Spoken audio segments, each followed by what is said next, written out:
네, 안녕하세요. 램보입니다. 지난 시간에 말씀드린 대로 부자와 평범한 사람들에 대한 차이점을 말씀드리도록 하겠습니다. 평범한 사람들은 절대로 부자의 마인드를 이해를 못할 것 같더라고요. 자, 오늘 논란이 참 많을 것 같아요. 그쵸? 지금부터 드릴 말 이해한 사람이 있다면 그분은 부자 DNA가 있는 사람이에요. 사전적인 정의로 부자가 의미하는 게 뭐냐면 재물이 많아 살림이 넉넉한 사람, 이것을 우리는 부자라고 이야기합니다. KB국민 한국부자보고서 기준으로 봤을 때 부동산 자산이 아니라 금융자산 10억 원 이상 보유자를 부자로 정의하고 있습니다. 통계청 기준으로 봤을 때는 자산 보유 가구 중에 상위 1에서 5%에 해당하는 가구들 부유층으로 분류하고 있습니다. 대한민국 상위 10%의 월급은 월 500만 원 이상이라고 합니다. 생각해보면 500만 원 받고 있는 사람들 제 주변에 그래도 제법 있는데 그들의 자산은 4억 이상 되는 경우가 많이 없어요. 저는 10억 원 이상을 보유하고 있는 사람이고 월급도 사실 저는 월급의 의미가 없어요. 500만 원 가지고는 생활이 아예 안 돼요. 저는. 그렇기 때문에 제가 내린 결론은 저를 부자라고 생각을 한다면 지금부터 드릴 말 이해한 사람이 있다면 그분은 부자 DNA가 있는 사람이에요. 만약에 이해를 못한다, 후천적으로 교육으로 부자가 되는 마인드를 심어야 될 것 같은 그런 분들일 것 같습니다.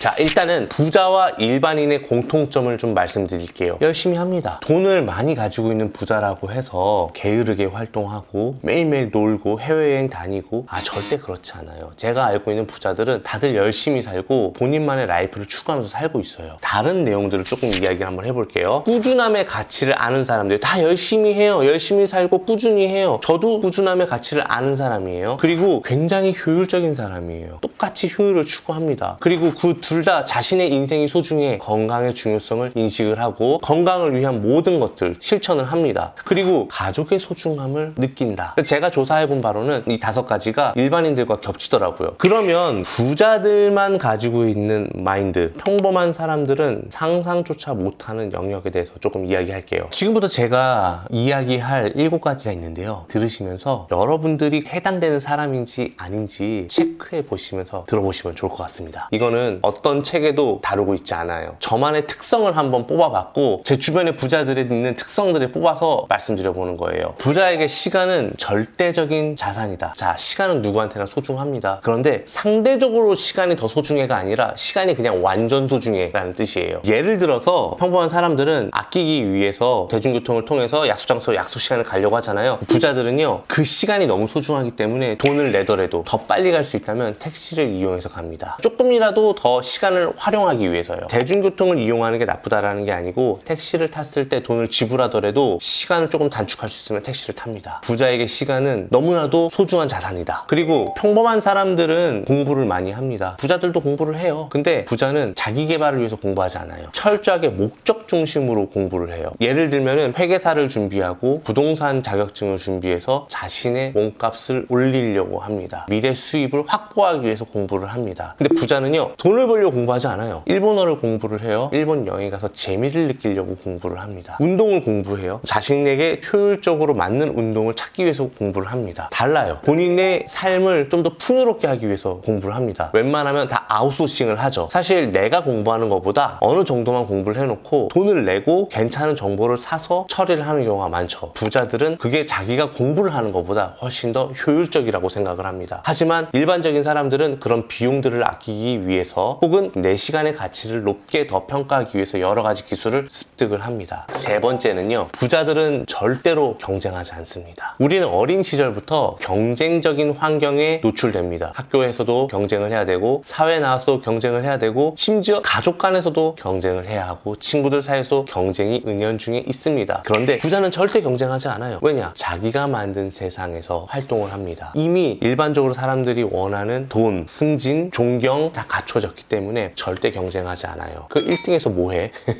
이런 생각이에요. 차라리 그 시간에 내 인생을 좀 더 즐겨야지. 이런 마인드가 되게 많은 것 같아요. 4번째, 부자에게는요, 리스크는 관리의 영역이에요. 모든 일에는 다 리스크가 있다고 생각하고 그 리스크를 받아들이고 그것을 관리하고 있어요. 근데 일반 사람들은 리스크를 피하려고 노력하고 테이킹해야 한다고 생각하는데 부자의 리스크는 매니지먼트예요. 예를 들어서 작은 부자는 성실함으로써도 될 수 있다고 생각을 합니다. 하지만 부자는 부자는 다른 관점에서 다른 경험을 가지고 선택하는 경우가 있어요. 그렇다고 해서 여러분들이 큰 리스크를 무조건 감당하라는 뜻이 아니에요. 단계적으로 리스크를 넘어갔으면 좋겠어요. 이거는 아무도 선택하지 않아. 이 리스크를 넘기면 큰 기회를 얻을 수 있대. 그것만 듣고 하는 거는 저는 아닌 것 같아요. 경험과 그걸 받아들일 수 있는 노하우가 있어야지만 매니지가 가능한 리스크라고 생각을 합니다. 저한테도 몇 번 그런 경우가 있었고 그 이후에 큰 부가 들어왔습니다. 5번째, 시간으로 사랑을 증명합니다. 평범한 사람들도 가족을 소중히 한다고 말씀드렸죠. 부자도 마찬가지고. 근데 조금 달라요. 평범한 사람은 늘 생각만 해요. 본인 챙기기도 급급해. 이렇게 하면 효도해야지, 이렇게 하면 집사람은 잘해야지, 이렇게 되면 아이들한테 잘해야지. 자, 부자는 그렇지 않아요. 시간으로 사랑을 증명합니다. 여러분들 혹시 현대 정몽주 회장 아침마다 가족들하고 식사하는 내용 아시죠? 그게 전통이고 가풍이고 그럴지언정 정몽주 회장의 가족 사랑의 표현 방식이 아니었나라는 생각이 듭니다. 저도 가족하고 시간을 정말 많이 보내고 있어요. 조그만 시간이 생겨도 함께 보내려고 노력을 해요. 진짜 부자가 돼보면은 왜 그런지 알게 돼요. 가족이 정말로 소중해요. 다 해봤지만 가족으로 다시 가요. 6번째, 부자에게 건강은 시스템이다. 부자는요, 그 사람 자체가 시스템이에요. 그 사람이 없으면 이 시스템이 무너질 수도 있어요. 시스템을 유지하기 위해서 정말로 많은 노력을 해요. 시간만큼이야 누구한테나 가장 평등한 거니까요. 그리고 이렇게 많이 벌어놨는데 다 쓰고 죽어야 될 거 아닙니까? 그쵸?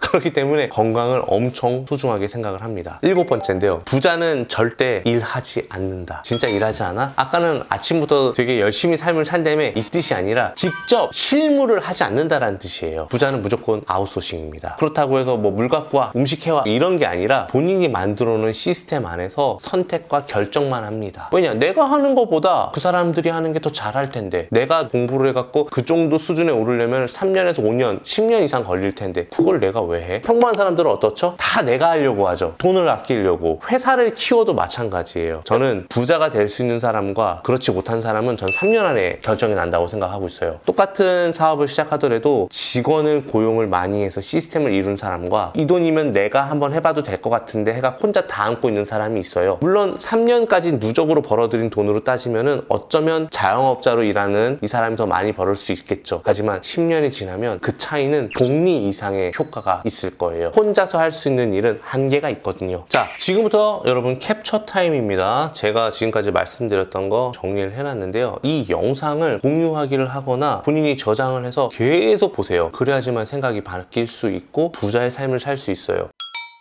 자, 지금까지 이제 부자들의 특징에 대해서 알아봤고, 만약에 이해를 못한다, 여기에 내가 해당된다고 해서 좌절하실 필요는 없어요. 지금부터 고치면 됩니다. 충분히 그럴 수 있고요. 그러기 위해서 랜선 부자들 2번째 시간으로 이 내용을 이야기한 거예요. 이제부터 달라질 겁니다. 자, 그러면 생각의 전환 이제 한번 해보는 시간을 가져야겠죠. 이 일을 어떻게 하면 잘할 수 있을까? 이거는 어떻게 생각을 해야 되냐면, 내가 직접 하지 않고도 가능할까? 돈을 어떻게 더 벌까? 이 생각은 돈이 나를 위해서 일하게 하려면 어떻게 해야 할까? 내가 쉬고 있는 시간에도 돈이 벌려면 어떻게 해야 될까? 그렇게 질문을 바꾸면 행동도 바뀌고 결과도 바뀝니다. 평범한 사람은 이런 부자들의 생각과 마인드와 결정을 무모하다고 생각을 합니다. 하지만 부자는요, 평범한 사람들의 시간 사용을 어쩌면 낭비라고 생각을 합니다. 근데 절대 터치하지 않아요. 특히 우리나라에서는. 얘기해봤자 서로 다른 사람끼리 마음을 다칠 필요가 없는 거예요. 그러니까 얘기를 안 하는 거예요. 근데 저는 여러분들에게 부자가 될 수 있도록 도와드릴 거예요. 자, 출발선은 똑같습니다. 제가 30대 초반 여러분들보다 더 가난했을 수 있어요. 부자는 타고난 게 아니라 깨닫는 사람이라고 생각을 합니다. 그렇기 때문에 지금이라도 깨닫고 시작을 한번 해보시면 출발할 수 있습니다. 평범한 사람이 부자가 되려면 몇 가지 교육들이 필요하겠죠. 앞으로 저희 채널에서도 이런 내용들을 많이 다룰 거예요. 여러분들 이 영상 정말 중요하니까 반복해서 보셨으면 좋겠고, 일할 때 그냥 틀어놔셨으면 좋겠고, 부자가 되었으면 하는 사람들에게 공유를 많이 해주셨으면 좋겠어요. 구독과 좋아요는 디폴트고요. 아셨죠?